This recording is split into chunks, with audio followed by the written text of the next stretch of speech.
Okay, let's start, if you agree, Mathieu. Good afternoon. Thank you for being here in this very sunny afternoon. Thank you, Mathieu, to have joined us in the frame of l'Exposition Imaginaire. Welcome to Kunst Halle Wien. Welcome to l'Exposition Imaginaire. Thanks to Hector and Lucas for the organization and the technical support. And thanks to the audience, although the people who are not here but behind their screens. I just want to remind you of the possibility to, via stream, to follow our conversation now and also in the next days or next weeks, I hope. L'Exposition Imaginaire is not an exhibition in a conventional way. As you can see, there is no art. What you can see is a technical setting, is a screen, is a stage, and seats for the audience. So on that screen, what we have behind us when we are not in dialogue with our international guests that we invited in the frame of this project, you can see a 3 hours filmic collage that we collectively have prepared for you, and it's a very eclectic, I would say, selection of different material. For example, I don't know, an excerpt from a TED conference about Xerox, Germano Celan speaking about when attitude become form. Other things, Malraux also sitting in front of his collection of different photographs in the frame, preparing his book L'Exposition Imaginaire, etc. And this selection is gives you an insight in the broad range of questions that we try to address here in this project. It's about the history of dematerialization and digitalization and how these transformed the shape and the production process of works of art, of artworks, as well as the way to present it, to archive it, to experience it, or them, I would say. And today, Mathieu Copeland, or we will, with Mathieu Copeland, we will talk about new spaces and new shapes for exhibitions, as well as about the importance of the body and the materiality in our digital times. And I would like to introduce you briefly, if I may. Mathieu, you can correct me anytime if I say something wrong. You were born in 1977. You are a French-English independent curator based in London currently lecturer at HED in Geneva. You are a graduate of Goldsmiths College in London, and you have been developing a practice attempting to, I would say, subvert, or let's say stretch the boundaries of the traditional shape of exhibition and to renew the experiencing of art.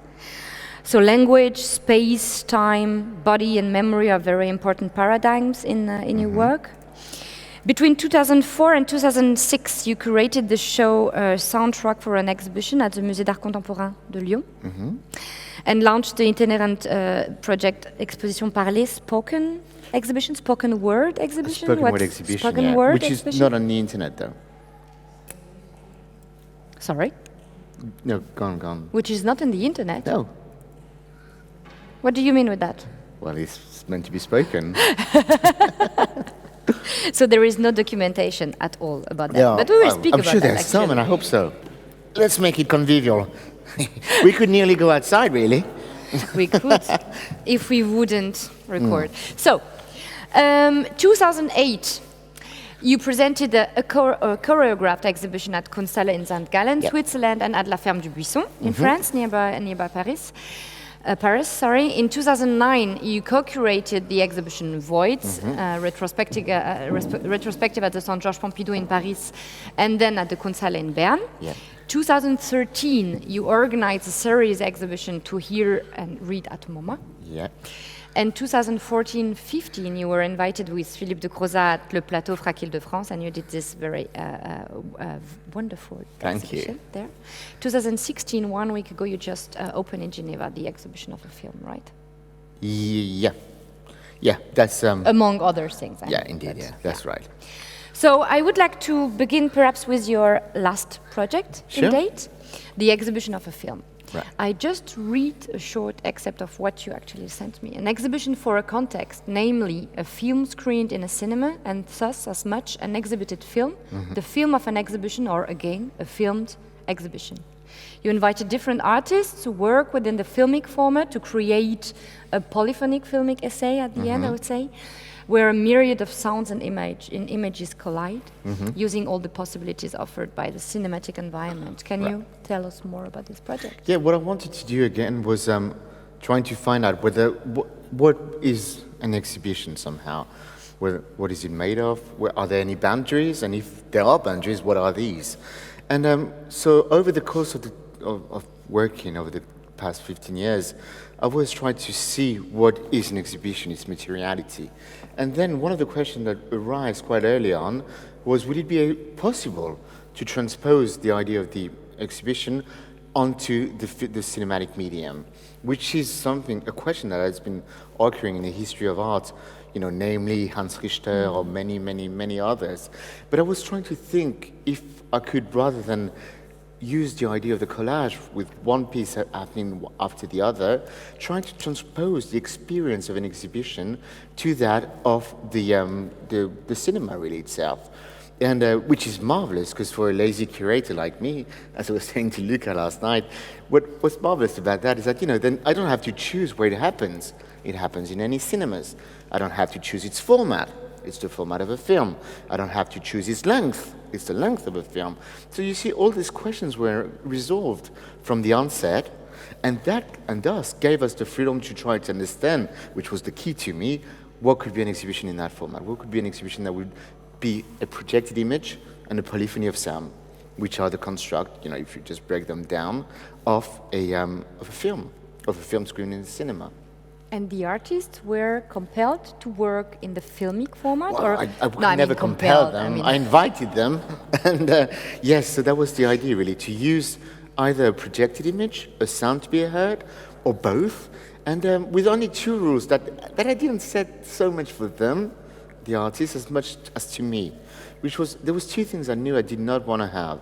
The first one was to have a succession of films, one after the other. It's a great format, and it had been done so wonderfully in the past, but that was so not what I was looking into.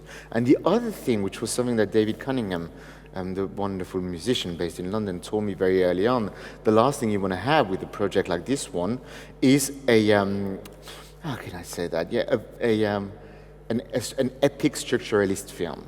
So something really with trying to find the tenure, trying to find the unity of a cinema, of a film.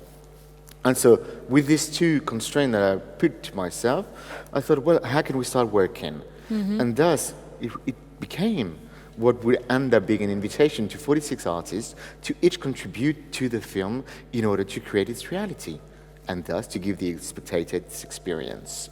And so you see, it's really sometimes as simple as in any exhibitions, really, well, except for this one, but the one, let's say, in the Leopold or where you have 3 paintings and 1 sculpture, and then you try to negotiate your space around.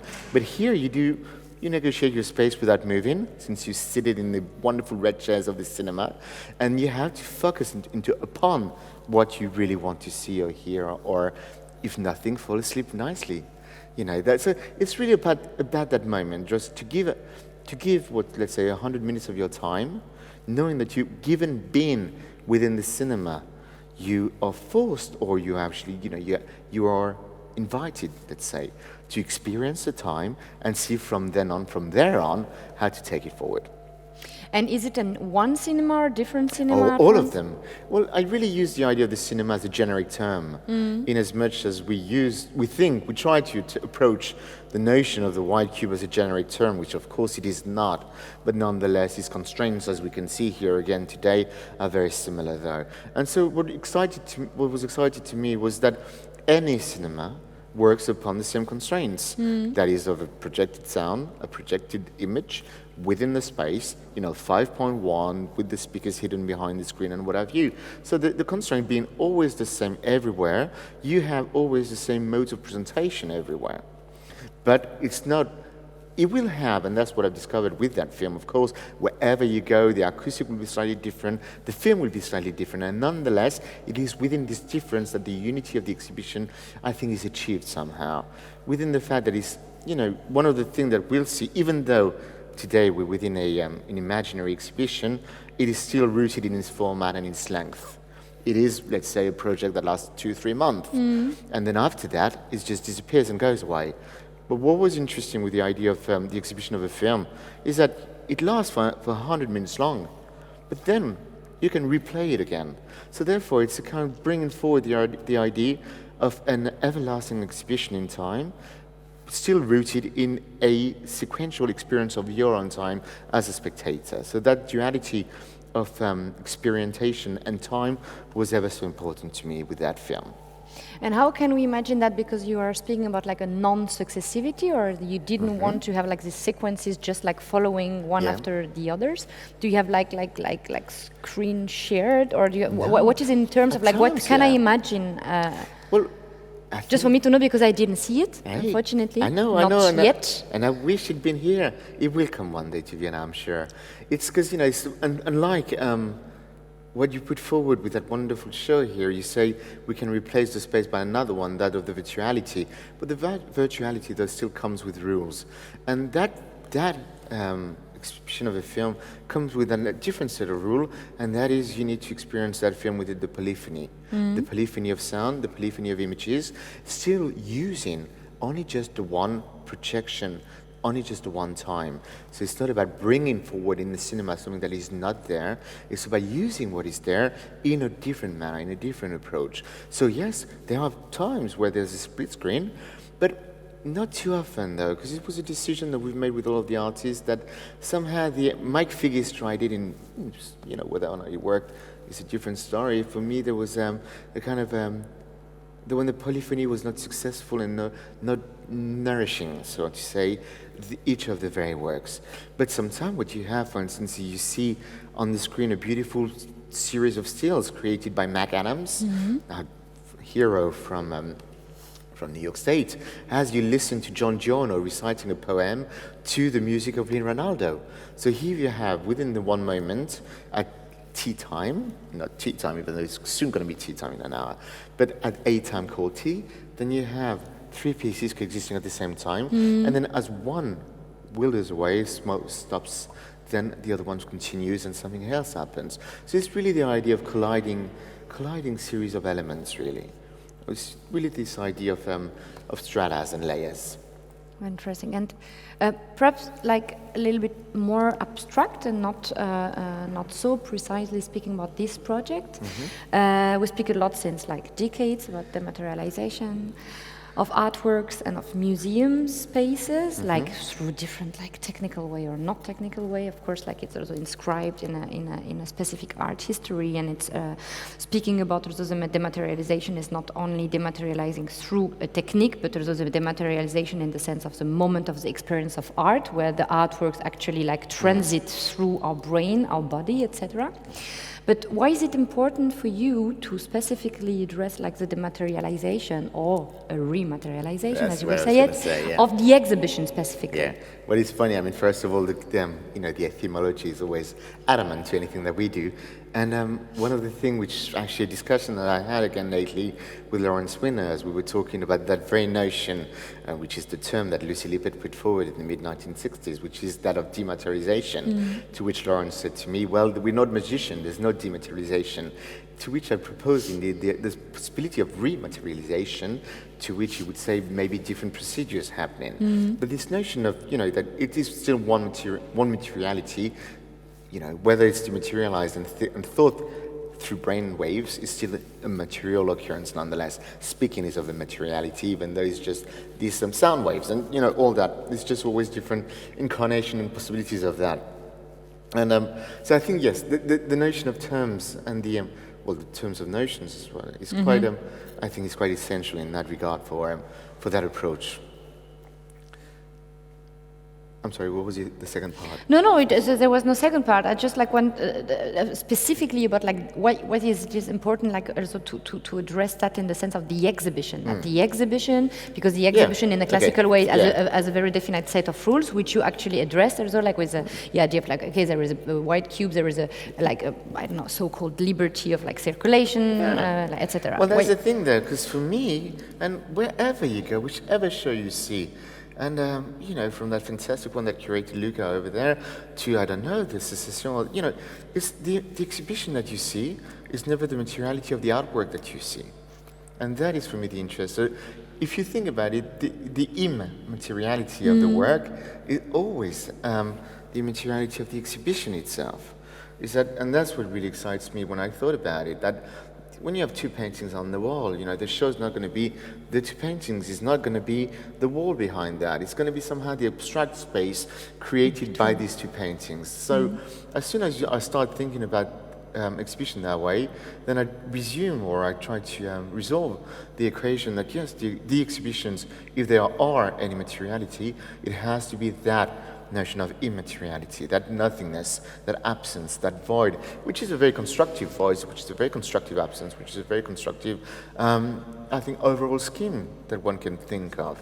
So that's why, you see, that's my approach to it. That's where I would put forward that notion, that idea, that possibility of that immaterialization that we were talking about.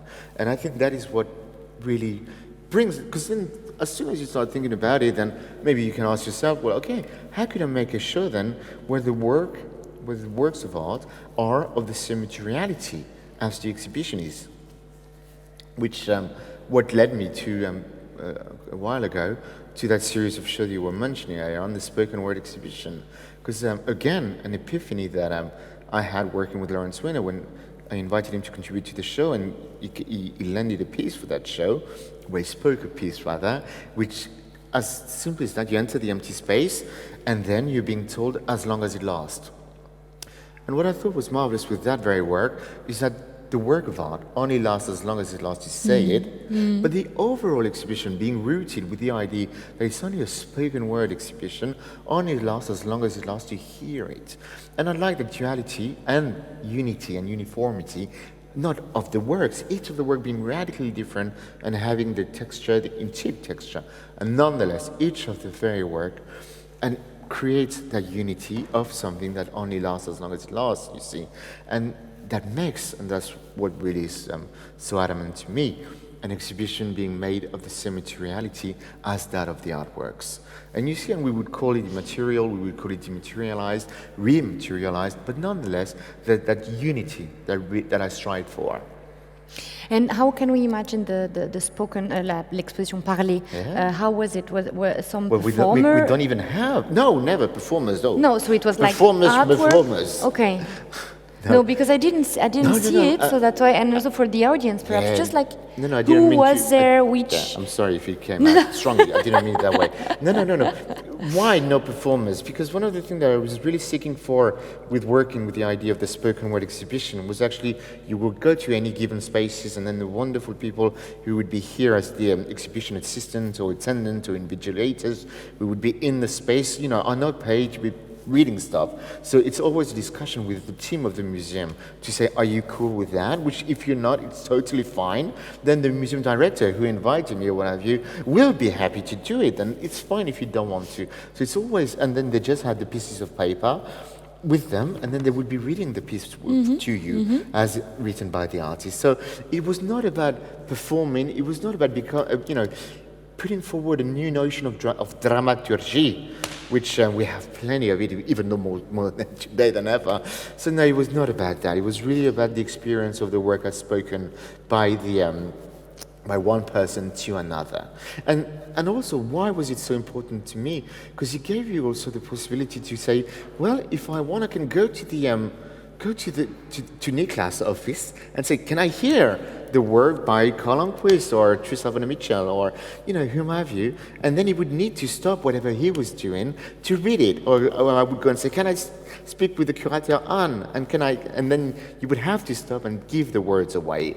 And I loved that because, it just brought back some very lovely feeling that we had so often, which is that of a criticism of the institution happening through the most simple mediums we have, that of the voice. So that's what I was really, what was important to me. It's just really, it's nothing else but words, spoken words. And in the history, also you were or you are very interested also in the immateriality of artworks, and not only so. Can you speak in that extent about Void, about the exhibition that you co-curated in Centre Georges Pompidou? Because I think it's very much related, but in another way, because it's not the same fragmentation or the same. Yeah. No, you're right. It's very, very related. So it was. I organized a discussion with Gustav Metzger, John Armleder, and myself. I think it was back in 2005 or something like that. And one of the key that we found ourselves sharing a desire for that notion of absence, nothingness, and the void. Of course, when it came to Gustav Metzger, one can only think about autodestructive art, as you've experienced here in Vienna in 2000 and can't remember, at the General Foundation a billion years ago, which is a magnificent show. And John Armleder, who's one of his very first show, was to go overnight to the Centre d'Art Contemporain in Geneva, take off all the paintings from the wall, repaint the walls which were white, wait for them to dry and rehang the whole show. So you see that notion of doing an action which would be of nothing at all. So, and then we extended right away the circle of trust, the circle of friends, to Mathieu Copeland, who had always a keen interest in the notion of absence, and to Clive Philpott, who had been one of the great expender of the mail art and ephemera art, and especially being the world specialist on artist book. So, but when he came to that notion of an art which is transient, of no reality, what's per se, so to say. So, and we started working all together, the five of us, and over the course of several years, trying to develop that what would become a retrospective of empty exhibitions, voids, and which first happened at the Centre Georges Pompidou in 2009, and then at the Kunst Halle in Bern, say later on that in the same year. And what we were adamant with a show like this, with an exhibition like this one, was first of all, to still remain within the notion of the exhibition, was to how can we do an exhibition which would be a retrospective of exhibitions, bearing in mind that each and every work that we had in that show was a work that had been realized by an artist who had decided to leave the exhibition completely empty, hence the void.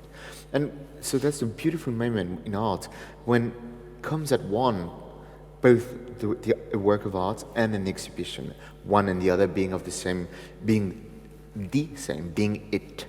And so it was really exciting for us to start working on that show and gather the history, which from our research started in 1958 with Yves Klein and went all the way through with Roman Ondak in 2007. And so therefore that was the desire. It was really for an exhibition to be an invitation to confront yourself to nothingness, to absence, to that void, as instructed by the artist. We were really following the original work that had been done at the time as a partition, as a score to realize and to reenact, so to say, and within the space of the museum, within the gallery. No, it's very important for two things for me, actually. This, of course, the only material thing then were the walls, the white walls, and also the building, the institution. So emphasizing, of course, about what you actually mentioned previously, about actually the context and the spatial context where art is taking place, also in terms not of institutional critique as it has been done in the 70s, but still, also this idea, also, everything is contextual, and which I like also is a kind of a renversement, which you have because all this immaterial, invisible, ephemeral practices have been rooted in a very they have been developed or unfolded for very different reasons, like anti-economization, critique institutional, etc. And you actually leave that apart to concentrate on the strategy, actually, to focus on the strategy, and from this strategy unfold the different implications, actually. I don't know if I would say so, in as much as, each of the void was a work by an artist. So as a curator, really, for us, it was more trying to think how you could think of an exhibition that as the artists had done at the time, being done that way. Where you're right, was beautiful that it would occur in all the different moments of art history. Let's say you have Yves Klein in 1958 at the height of modernism, still doing a void, still doing an exhibition that predates, that leads towards the possibility of what would become a critic of the institution, understanding the gallery as a medium. And then right after the second one was 1966, Art and Language. So therefore here, taking into consideration with the air conditioning show, the abstraction of the museum, that is its air conditioning, which is the preserve of the works of art. But then, let's jump forward. Laurie Parsons in the turn of the 1990s, hiked really into the critique of the institution. One of the most beautiful work. Where was it done? I think it was in Munich or what have you, where she just decided to stay in the space for a while and then create from the space, or bring in her very first show in New York at the Lawrence. Damn it, I can't remember the name of the gallery now. Anyway, to bring into the gallery all the junk that she gathered from the Hudson Bank. So she's just trying to say, okay, can I go that far? Can I go that far? And then one day to actually go to the furthest one can think of, which is just to announce an exhibition of her name, dates, that's all. Then take her name away, no title for the show, nothing in the gallery, only the windows overlooking the outside. And as Bob Nikas was reminding us, maybe that was the work of art was to be seen on the somewhere else. So you see, there you have a complete critique of the institution. But for the exhibition itself, though, it was rooted in both an historical and a scientific understanding of what could be a retrospective of these gestures. As you care so much about body gestures, and quite rightly, gestures can also be seen as, the provocation, which always is the work of art, that proposition, though. And so that's where I would really locate the criticism you were aiming for, not so much in the retrospective, but very much into the works.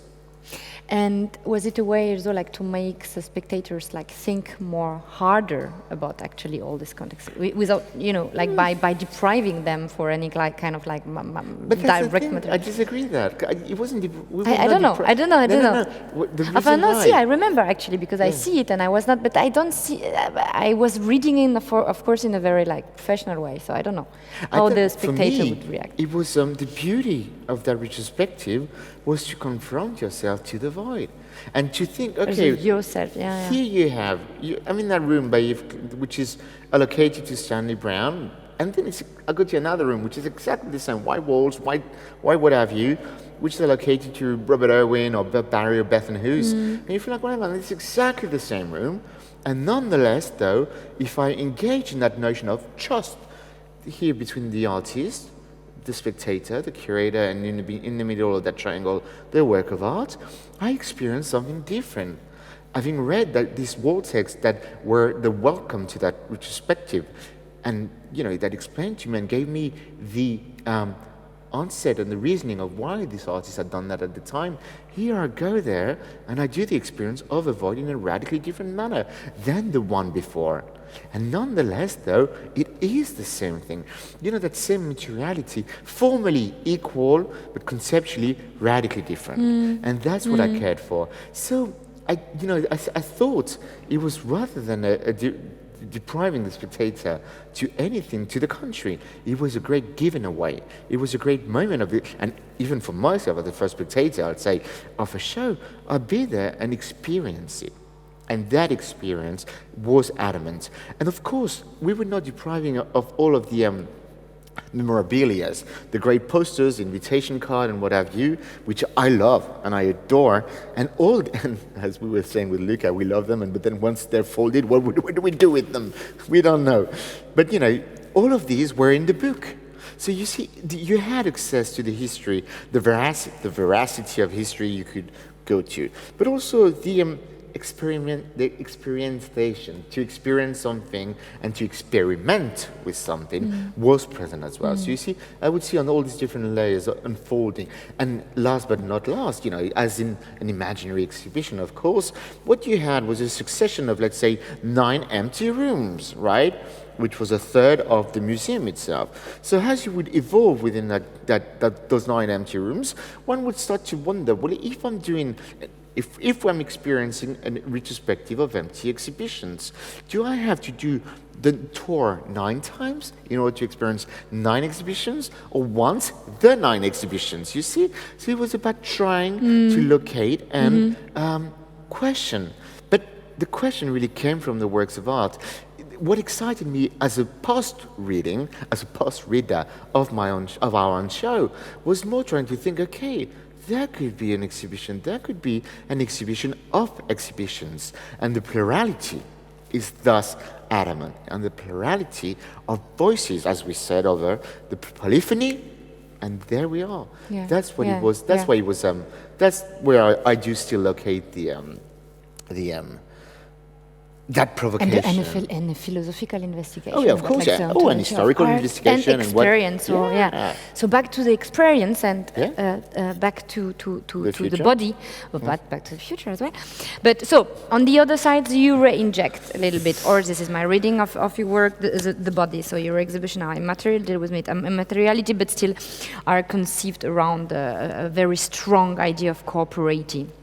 So is it important to, and here I would like you to talk a little bit more about like chorégraphie, l'exposition, of course, and about the importance of, actually the experience of art, the very moment of the experience of art.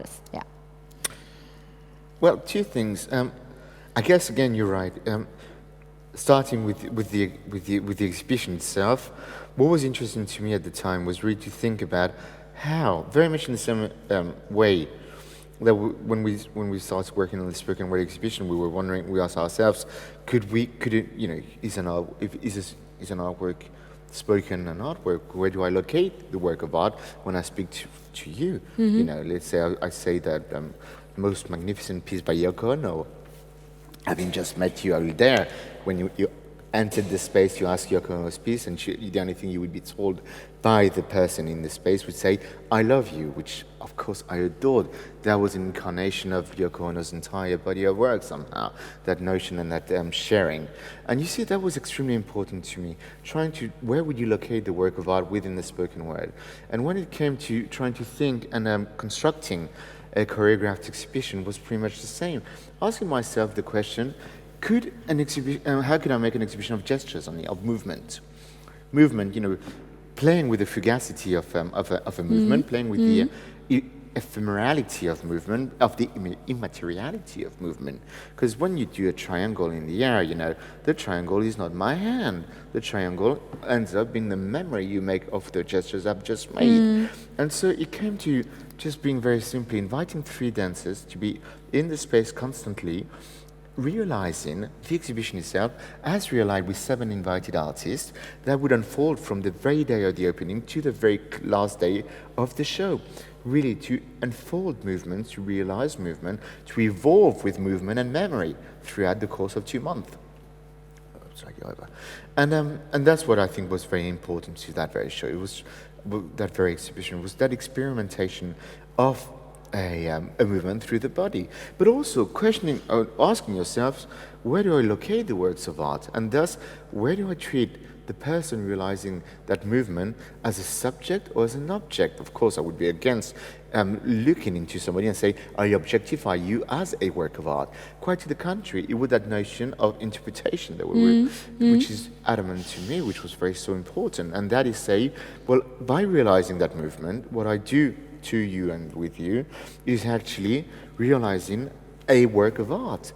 But I am not the object of the artist. I'm a subject interpreting an instructional score, partition, to unfold and realize it as it happens. And what was also quite important to us was to come back to that notion of time. I do believe that an exhibition is nothing else but time myself. And here to see the time being taken into consideration, as from the very first day to the very last day, the dancers would start to, let's say, adapt the works of art to the space and say, well, yes, I know at the very first day we were doing it that way, but it turned out that it gives me blisters, or or it was completely impractical, or we couldn't do it, or as simply as that, and it was great, we forgot it, and then started to implement it. I'd always wanted to do an exhibition that would not be completely, that would be a self-evolving entity, so to say, something that really happens, and you look at it and you say, wow, that's what it's becoming, fantastic. That it's there. Clearly the onset are still there, the three dancers, the empty space, but there's something I really did not recognize, and nonetheless, this is the work, let's say, of Karl Lundquist, or this is the work of Pia Backstrom and Michael Portnoy. I know it is, that's clearly that work, but nonetheless, something is happening here which is radically different. And I love that, because we were not here to, which the opera does it wonderfully, or a theater does it wonderfully, or a cinema, because it's press play, always the same. No, here I love the idea that every day was a different experience. Every day was an ongoing revelation. Revelation is a bit Christic, but every day is could have been, but for some. Yeah. But how was it during the day? The performance would some hours were set. No. How Again, was it? like the rules I was talking about for the film, I had pretty much the same rules for that show, and that was very important to me. It was the last thing I wanted to do was an exhibition of set of performances, one after the other. And but nonetheless, though, it happened that each of the work was following one the other, but in a non-announced way of time, and in a decision that the dancers would make every morning when they would arrive to the show. Okay. And most of these works had, in their construction, an evolution. Let's say Karl Lundquist invited them to, on their way to the art center, to write the lyrics that they would start singing for his piece. Or Jennifer Lacey, who actually had done so many great work here in Vienna.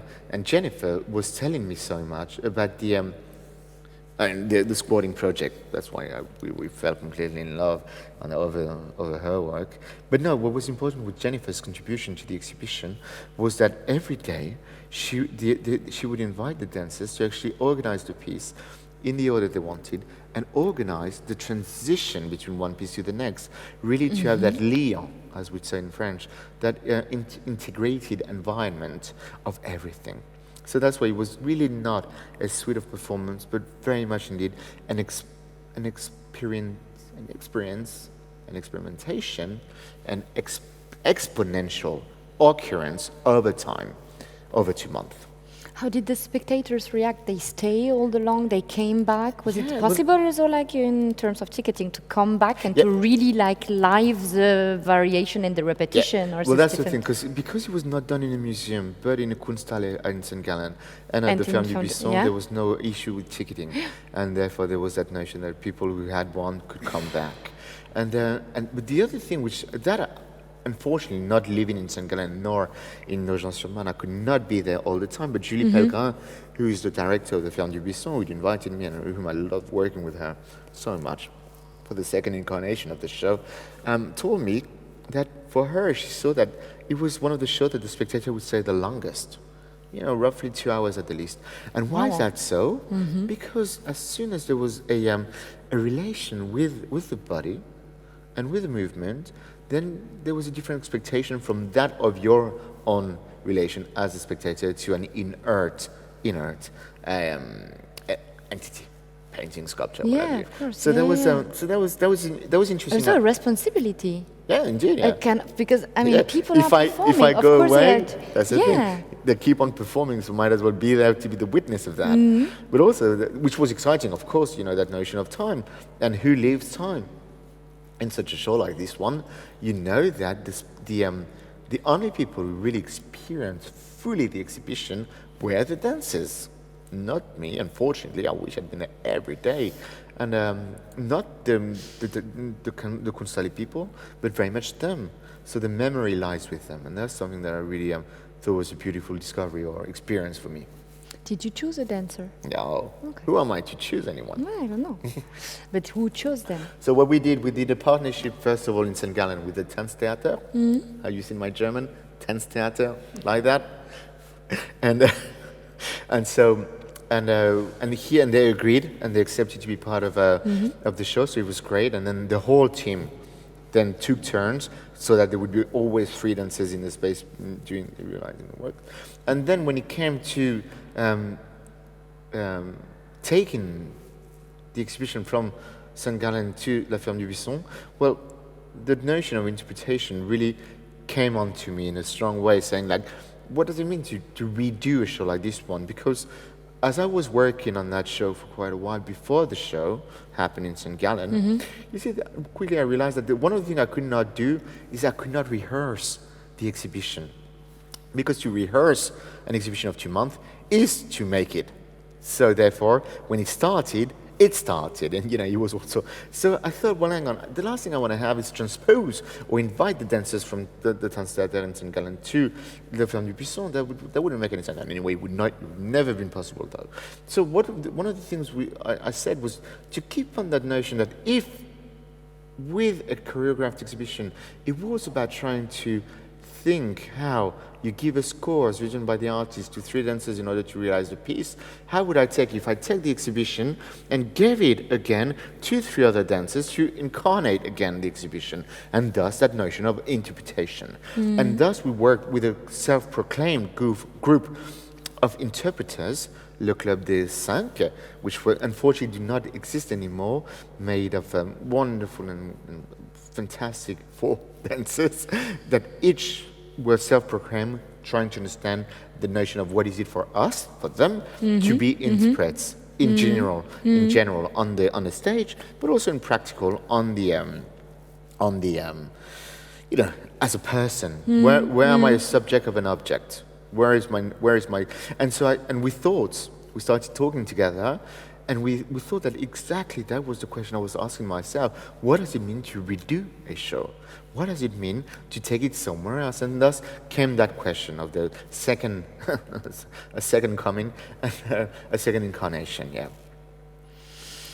In what you say about like second incarnation, and it has also to do with this idea of like openness to the collective creation of like not only in experiencing art but also in creating art and creating exhibition. This is something that I admire actually like in your work, because and also when you are speaking about cooperation, for example, with Tanztheater with like different like institution, but also like this moment of interpreting together and then also of experiencing together. Right. Because you have this moment, you are here in the space, sharing the space and the time together with this.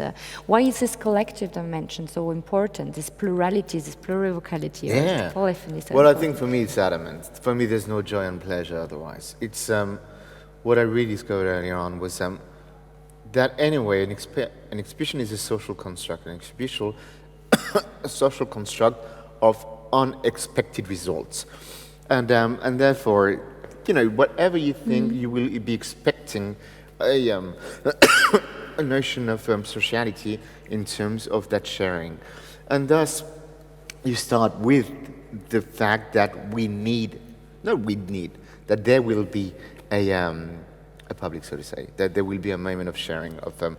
And thus, if we put it that way, we know that if the result anyway is about that shared moment, then the construction has to be the same as well. Some people do that wonderfully, and again, it was a great pleasure to see all these museums this morning and say, yeah, it's great, it's fantastic display of taste with all these different objects accumulated here and there. But the joy and pleasure of just working with someone and say, yeah, what we'll just show in the Entmaterialisierung we have is just the voice, the spoken word. How can we do that? How can that be done? You have worked or you have never worked that way, but let's think about it that way. And thus, even by that, the very fact of the invitation, you create a dialogue, a construction. As we were working on the exhibition of a film, it was exactly the same thing. I was like, right, to make sure, again, that it would not end up as being a succession of one piece after the other, then what we did was, let's invite John Giorno to come over and record some of his poems. And then John said, hey, I know you're working with Lee Ronaldo, and which I was. I invited him to be part of the show and say, why don't you give Lee the recording of my poems so he makes a piece, a music piece based on that. Yeah. So thus creating, again, the layer and the unifying factors of the old show. That was our I was talking with Peter Dansborough, who's a great hero of ours, and I was talking to Peter and say, as a third part of his contribution to the exhibition of the film, I really wanted to record his word being spoken.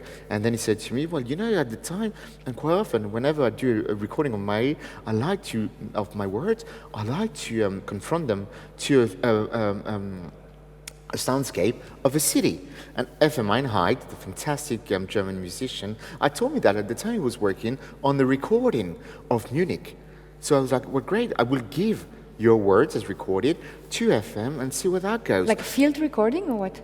A sound recording, but from the field, from the street? Like from the street, But the genius was then afterwards, when FM Einheit gave back the piece and say, here you go. And it started really the way that Peter Dansborough wanted it, which, and then all of a sudden you hear FM fragmenting the word and creating a song, so to say. And you feel like, well, this is brilliant. I could never have anticipated it. Peter could never have anticipated it. When I started talking with FM, he could neither have anticipated it. And nonetheless, that correlation led to that piece, which concludes the film, actually. A fragmentation of language, which is something that completely obsesses me now. So that was gorgeous, you see?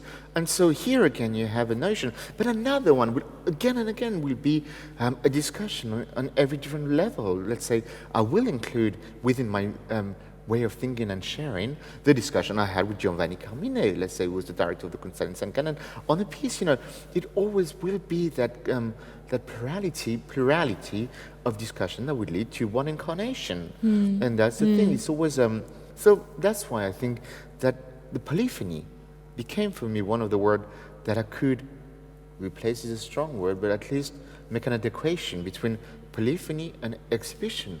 And I think one and the other are of the same nature, or one and the other actually might define one another. So you see, that's where it comes back to it. Yeah. That's where it comes back. So you actually never did exhibition like according to a certain narrative, in sense of like a fiction. You don't fictionalize actually the relation between the works, but you replace it with this like the way to concatenate different like decisions to make, to organize this like unexpected result, as you say. Oh yeah. I like it very much, but how? Yeah. The unexpected result is very important to me. And again, this is we come from a long history of exhibition making, and Michel Clara, who had written at the time that he did at Pierre et Marie in 1981, I think in 1981, wrote these words which have always been at the back of my mind, which is an exhibition does not end when it begins. And thus that evolving character of exhibition is really one of its true nature that I really thoroughly admire. But nonetheless, though, you say narrative and fiction. If you think about exhibition, each of them are fiction. They are fictions. They are fiction of a kind or another. There is a fiction of a collective, fiction of an audience. And there's also a fiction in as much as it's a gathering of disparate objects in one given space in one given time. And that is just practice in itself. It's not there to last. But and so that's one understanding of it. But others understanding also, as Lawrence Winner was reminding us lately, when you just put a piece of clear plastic lead in your film in the projector, let's say 900 pipes then for film, and you have fiction there as well. So you see, you will locate fiction in different levels and different and you will locate narrativity in all different levels as well. It's just, yes, there's no story to be told. And yet, nonetheless, some of the retrospective or monographs that I've done have a fiction and have a narrative, which is that of the artist. But yet, there's ways to disrupt that, or actually to enhance that, or to rewrite that, as you work them on. To re-instantiate it. Actually. But also, like as you've said, which is really important to me, is that notion of the open result. That you do not know what you're going to have as an object when you start with it, I think is of true beauty to me, because then you do not end up illustrating your own desire, but quite to the contrary, you end up living that desire that will take you to that incarnation, which is an exhibition. And where do you think, because you've experimented a lot with different ways to incarnate the works in a cinema, outside, in the public space? Yeah. Did you do some project? Where is like the space of the future, or in the future where the work will unfold at best? Or I don't know. It's like the formulation is not very.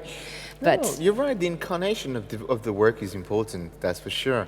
And but also the incarnation of what can be an exhibition can be transposed to a different environment that you did not expect.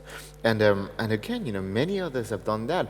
To work with the public domain or the public sphere or the outdoors, nonetheless, is of great excitement as well. Not to believe and not just remind just remind ourselves that art just goes beyond the walls of the white cube. And this is exactly the same for the reality of the exhibition. It goes beyond the incarnation of the museum, or it goes beyond the incarnation of the time. Let's say you get given for one of my first shows, the soundtrack for an exhibition. We started discussing with Herausgeber, the director of the Museum of Kunst in Lyon, for an exhibition, and I say, okay, great, but that show will last 3.5 months, whereas the invitation usually is 2 months. How do we do that? Not as a challenge against him, but let's say, how do we what are the boundaries? And what if we don't respect these? Okay, let's find solutions for this to be nonetheless. Now, I am extremely excited with the notion of garden at the moment. And feeling like, that's interesting. How can I structure an invisible landscape within a garden? So that's one of the things that I'm working on right now. Okay, very excited. And what was until now or yet your greatest experience?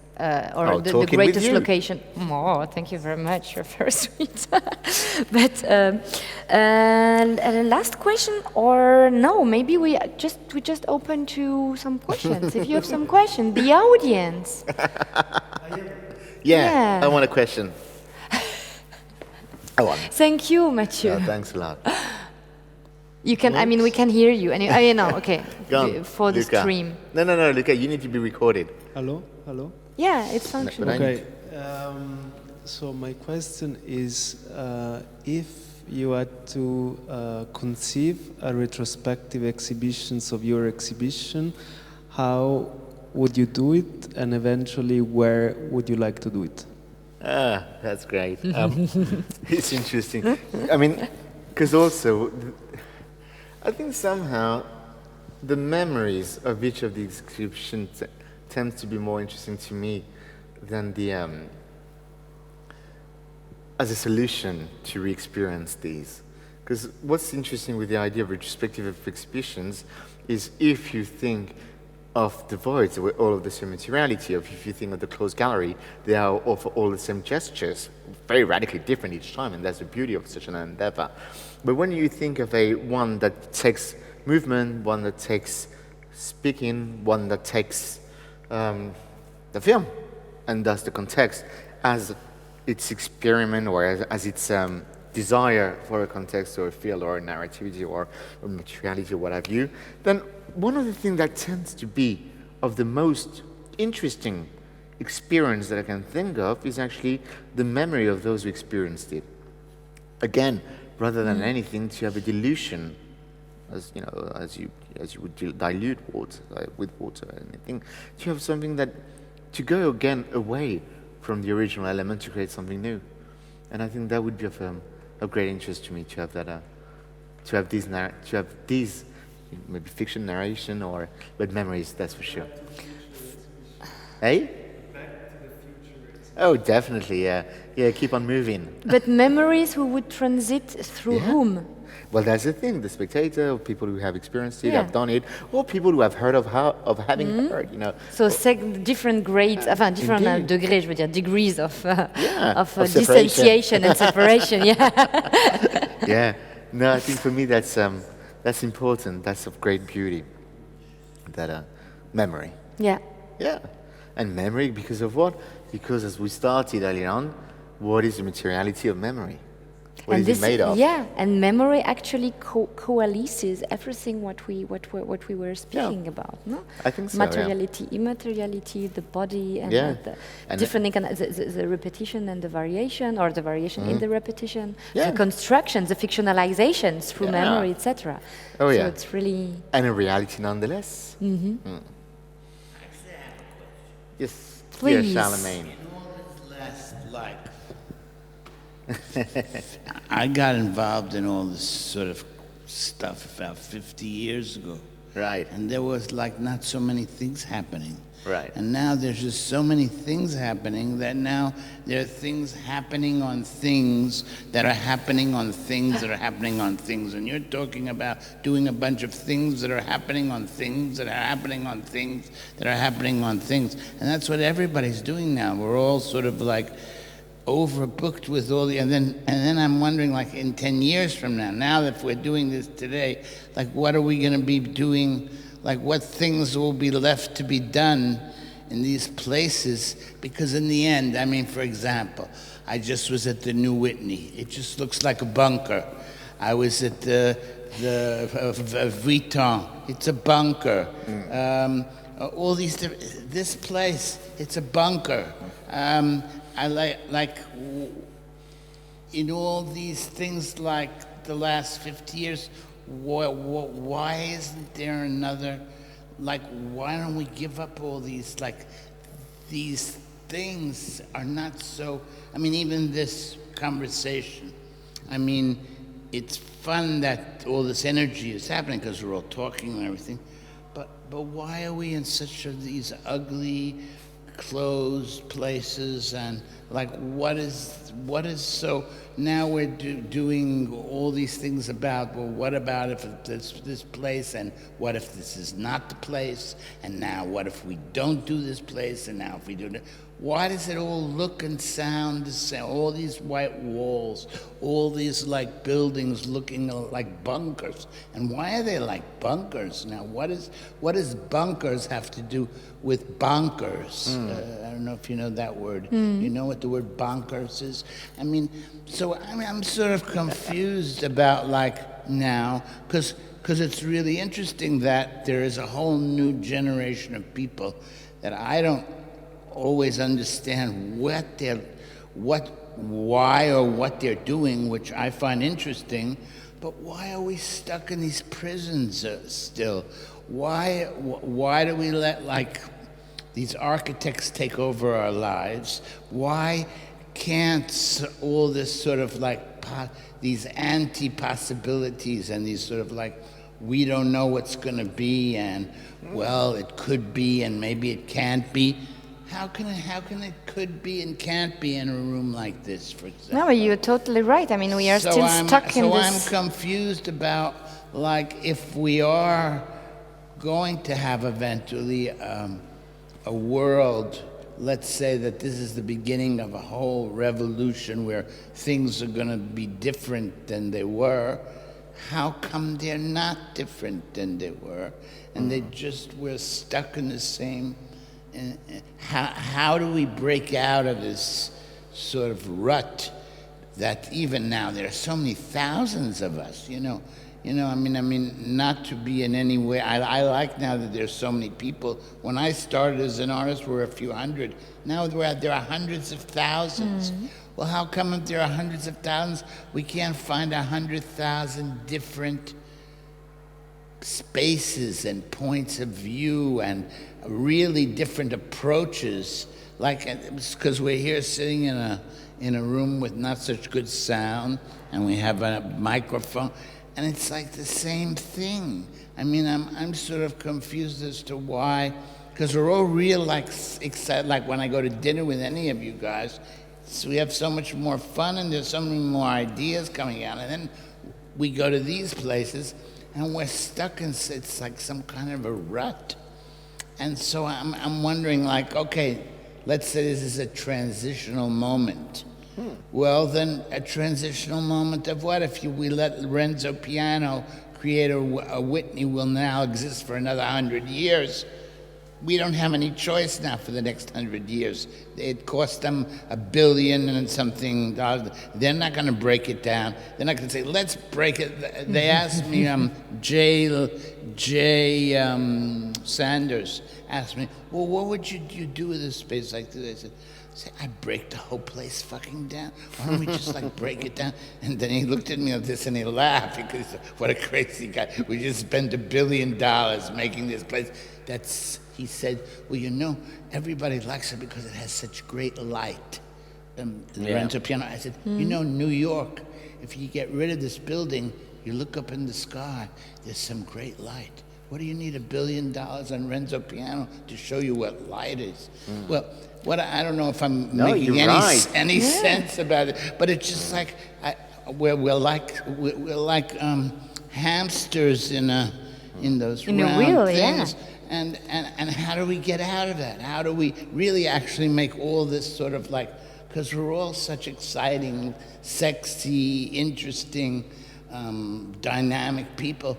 How can we get out of this rut and actually do the kinds of, not talk about, but actually do the kinds of things that are implied in all these kinds of like conversations that like even we with difficulty to listen to today. How is that? Where's the solution? I mean, you know, I'm a mammoth, so I don't know. But how do we break out of this rut? Yeah, by thinking the different institutions, thinking the modalities of how they can be rethought. That's for sure. You know, how we can break down from these walls is how to make something which is not incarnated for these walls. Something that, you know, like knowledge or memory or speech travels and is not fixed to here. Movement is not fixed to any place. Even the idea, because when we came here, we saw all these kids outside. Yeah. And there was like this little stage. And they were all waiting for, I don't know what was going to happen, because it's such a beautiful day. So there are all these kids and their parents, and then they made this just like 100 meters from here, this sort of stage that looked like, I don't know, is it going to be a puppet show, or I don't know what it's going to be. I don't know. No, but I think it's a puppet show. Wouldn't it be great if we could just quickly, okay, it's great weather today, why don't we get rid of all this, and we could also have like our.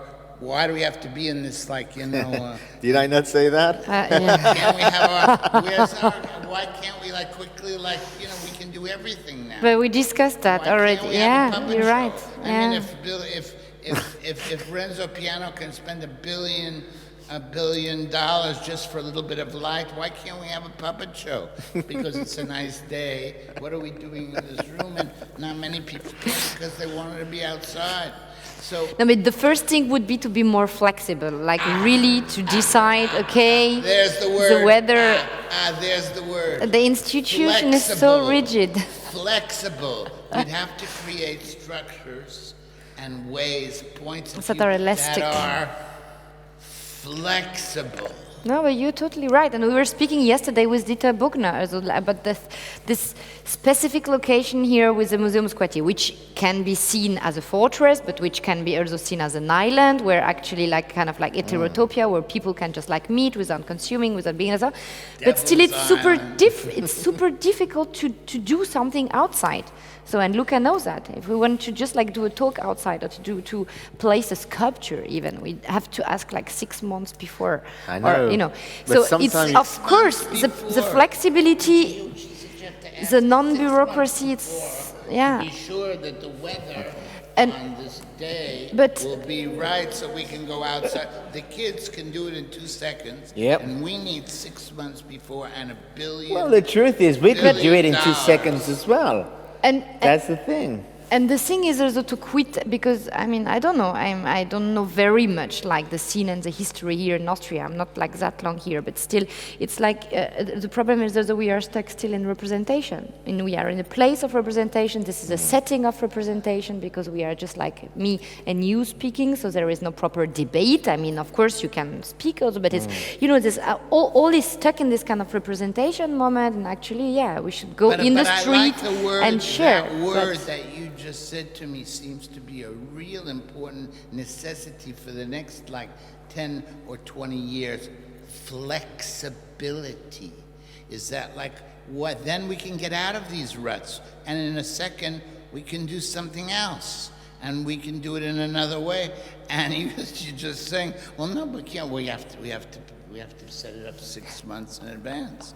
So how can you be flexible at 6 months in advance? And how come the kids don't need? They only need like 6 minutes in advance. So well, they would have created many, many words within 6 minutes. So that's true. But also, one of the great sentences by Bob Nicholas, you don't need to be invited to participate to culture. And again, we can move things around, that's for sure.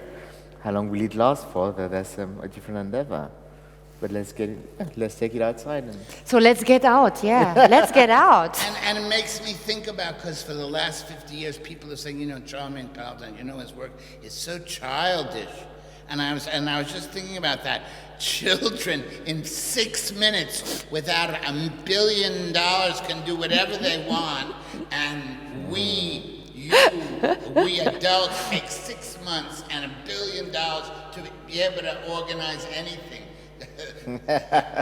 Yes, we need to learn from the children. Yeah, or we unlearned too much. You're right. Thank you. Well, no, Thank you very much. Be right. No, you're right. I It's want to say. I like that word, flexible. That's a nice word. Yeah, but it can be Italian intent. is It depends when we in French it's flexibilité. what's your home language? French.